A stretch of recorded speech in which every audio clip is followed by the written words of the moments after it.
अहो, काल आमच्या एका शेजाऱ्यांनी गहू नेलते मोंड्यावर. गव्हाला भाव लागला 2100 रुपये.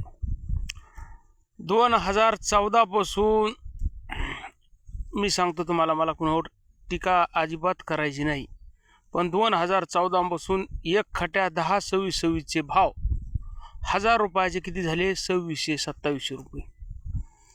आणि 1840चे 3000च्या वर गेले. 12-32-16चे 3200 रुपये गेले. मग 1 क्विंटल खत घ्यायला आपल्याला किती क्विंटल गहू विकावा लागतो? 1.5 क्विंटल. आणि बाकीच्या गव्हावर त्या टायमाला 2014च्या अगोदर एवढे रोग फिगं पडत नव्हते. आता जास्तीत जास्त रोग कुठल्याही, अहो ज्वारी जरी पेरली तर तिच्यावर खोडकिडा पडतोय, तिला सुद्धा फवारावं लागतंय. मका पेरली, मकाला सुद्धा फवारावं लागतंय. बाजरी पेरली, बाजरीला सुद्धा फवारावं लागतंय. आणि बाकीचा तणनाशकाचा याचा खर्च, मजूर मिळत नाही म्हणून तिथं खर्च व्हायलाच राहिला. आणि युरियाचं 300 रुपयाचं पोतं डायरेक्ट कधी कधी 400ला होतं, कधी कधी 350ला होतं. म्हणजे ही तफावत किती आहे? आणि हा माल आडतीत गेल्याच्या नंतर बघा ना तुम्ही, आडतीच्या नंतर गेल्याच्या नंतर आपण इथून उचलायचा, आडतीत नेऊन टाकायचा, भाड्याचे पैसे आपण द्यायचे.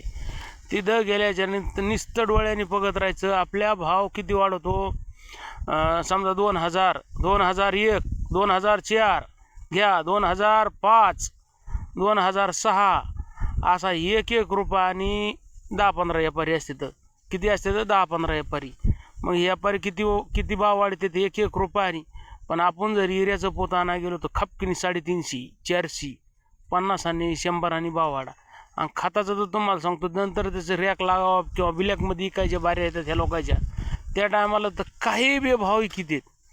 आता तुम्ही विचार करा, नुसतं इराण अमेरिकेचं युद्ध झालं, त्या युद्धात गॅस महाग झाला. जर आपण खायापुरतंच पिकलं आणि ते इकलंच नाही तर ह्या लोकांच्या किती परिस्थिती अवघड होत्या. अहो, धान्यासाठी तुमच्या दारोदार हिंडतील, दारोदार. बरोबर आहे का?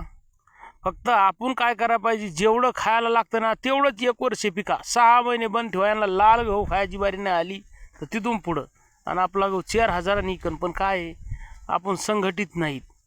कुठलं एकच पीक करतो, एक पीक केल्याने जास्त उतार आला, एखाद बार असं झालं, जास्त म्हणजे पीक झालं.